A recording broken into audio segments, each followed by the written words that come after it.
Bonjour Christian Aimé. Bonjour Caroline. Alors, vous êtes le maire de Moutier-les-Mauffais Oui, et vous êtes également un membre fondateur du Passeport du civisme. Et c'est à ce titre-là qu'on vous a demandé de venir. Parce qu'en fait, on est à la veille du 11 novembre, des commémorations, et il est bien de montrer que la nouvelle génération aussi, eh bien, elle s'intéresse quand même, ou en tout cas, elle s'initie à notre citoyenneté. Le Passeport du civisme, je vais tout de suite le montrer. C'est un petit cahier. Alors, au-delà du passeport cahier, on va commencer par parler de l'état d'esprit. Qu'est-ce qui se cache là-dedans? L'envie, c'est quoi? alors l'envie, c'est effectivement de favoriser le vivre ensemble, mais aussi que chaque jeune, chaque personnalité se crée aussi dans son environnement local, avec responsabilité, mais aussi reconnaissance des autres. Et l'implication du passeport sur différentes actions est une occasion assez inouïe qui est proposée à nos jeunes. En fait, on s'est rendu compte que on ne connaissait peut-être pas très bien les gens qui nous entourent, notamment les secours ou ceux qui portent notre histoire, c'est ça? Ouais, tout à fait. Et puis que chacun peut s'engager demain. C'est-à-dire que c'est d'offrir cette opportunité de découvrir, donc que ce soit sur le patrimoine, que ce soit sur les commémorations patriotiques, que ce soit sur l'environnement, le développement durable, etc. C'est la petite action concrète, locale, autour des siens, qui valorise à la fois la personne humaine qui le fait, mais aussi qui est reconnue après durablement et qui pourra s'engager demain.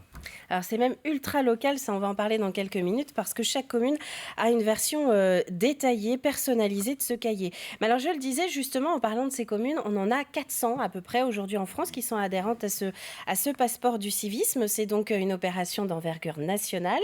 Et ce qu'on ne sait pas forcément, c'est qu'à l'origine c'est une initiative vendéenne.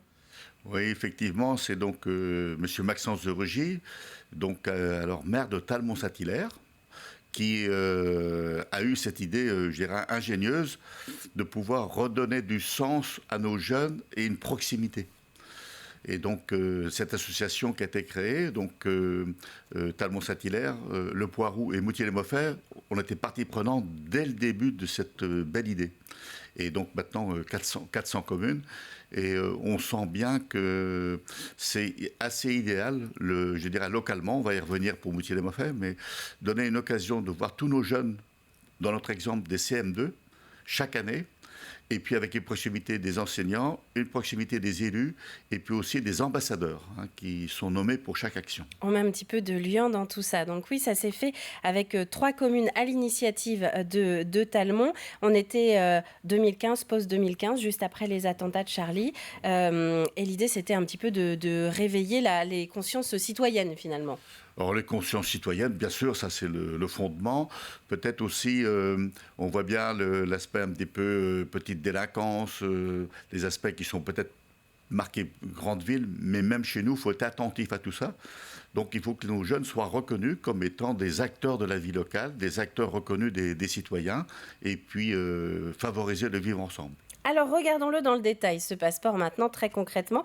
En plus, on a une petite exclue sur le passeport sur le passeport de la matinale, sur le plateau de la matinale. Vous me disiez que le passeport de Moutier, c'est une nouvelle version là qui vient de sortir, c'est ça? Chaque année, on a une nouvelle version avec des actions un peu identiques aux années précédentes, mais cette année, donc c'est celui qui va être employé toute l'année scolaire. Et qui sent encore l'encre toute fraîche, comme on dit, il vient de sortir. Absolument. Alors, on retrouve dedans, donc je le disais tout à l'heure, ce sont des cahiers qui sont personnalisés. Chez vous, donc à Moutier, on est élève, on reçoit son passeport, et sur quoi on doit faire attention? Comment ça, qu'est-ce qu'on va retrouver à l'intérieur? Je vais vous montrer des exemples en plus en vrai. On avait fait quelques captures d'écran. Bon, ça commence par une présentation finalement de l'élève. Et après, vous avez choisi de mettre en valeur quel type d'initiative de votre commune? Oui, donc effectivement, donc on a différentes actions et on a celle qui effectivement appartient donc avec demain la commémoration, mais aussi celle où on veut prôner un peu la solidarité dans la commune. D'accord. Et l'intergénérationnel aussi également. Donc on va avoir des petites photos et des renvois sur des adresses de la commune de Moutier? Oui, des adresses ou des lieux où on va faire des actions. Donc c'est important. Donc chacune est un peu différente. Il y a des actions collectives et des actions individuelles pour nos jeunes. Et je vois que par exemple, on a une ambassadrice, Nathalie Cugnot, animatrice de l'EHPAD. Oui. Donc ça, c'est chez vous. Alors, c'est une conseillère municipale déléguée, puisqu'elle était donc dans la partie des suppléants du conseil municipal, mais elle est très, très active, étant salariée de l'EHPAD, mais aussi de créer des occasions au cours de l'année, et une plus particulièrement là, pour que nos jeunes aillent à l'EHPAD ou fassent des actions avec nos aînés. Mais comment on le remplit alors, ce petit cahier? Ce sont des rendez-vous bien précis ou alors vous le donnez aux élèves et après, charge à eux de le remplir comme ils veulent au fil de l'année? Alors, ça dépend des actions. Si on prend l'exemple de demain, par exemple, eh bien, tous les jeunes qui seront là, à la fin de la cérémonie, ils auront donc l'ambassadeur, qui est le président des anciens combattants de la commune, qui mettra un tampon sur le carnet. Pour bien spécifier que les enfants ont participé à la cérémonie du 11 novembre. Voilà, c'est ça. Les actions individuelles, donc après, quelquefois, c'est fait avec liaison avec l'école. Et là, c'est pareil, il y a un tampon également. Et à la fin de l'année, il y a donc la remise des médailles en fonction du nombre de tampons.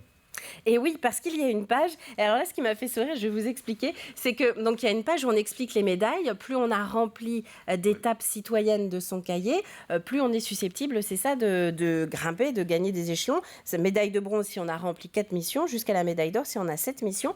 Alors chez vous, c'est comme ça, mais figurez-vous qu'à Talmont, eh ben, on est plus sévère que vous. Il faut plus remplir de missions pour obtenir la médaille d'or. Je voyais ça hier. Ils sont très bons. C'est qu'ils sont au top. C'est un bon exemple. Non, mais c'est que ça, d'où le côté vraiment personnalisé de ce passeport. Oui, et puis, à notre sens, il restera, y compris avec la famille, parce que je n'ai pas mis le mot, mais c'est aussi un moyen que la famille accompagne son enfant, son jeune, mais aussi puisse participer dans certaines actions avec le jeune aussi. Et pour la reconnaissance que j'évoquais pour le jeune, c'est aussi une reconnaissance des familles qui composent notre commune, qui composent notre vie locale. Eh oui. Donc c'est une opportunité, je dirais, de vivre ensemble, mais une opportunité d'être reconnus chacun à sa place. Alors, les parents, les maires, les élus qui seraient intéressés par ce passeport, il y a déjà beaucoup de communes vendéennes qui connaissent le principe, qui sont adhérentes. Néanmoins, s'il y en a d'autres qui veulent rejoindre le mouvement, comment ça se passe? Il suffit de se signifier auprès de l'association? Il suffit de se signifier auprès de l'association, sans difficulté, y compris le conseil départemental et parties prenantes de ce passeport. Donc, il y a en Vendée, en plus, il y a juste à faire signe et puis ça y est, on accompagne.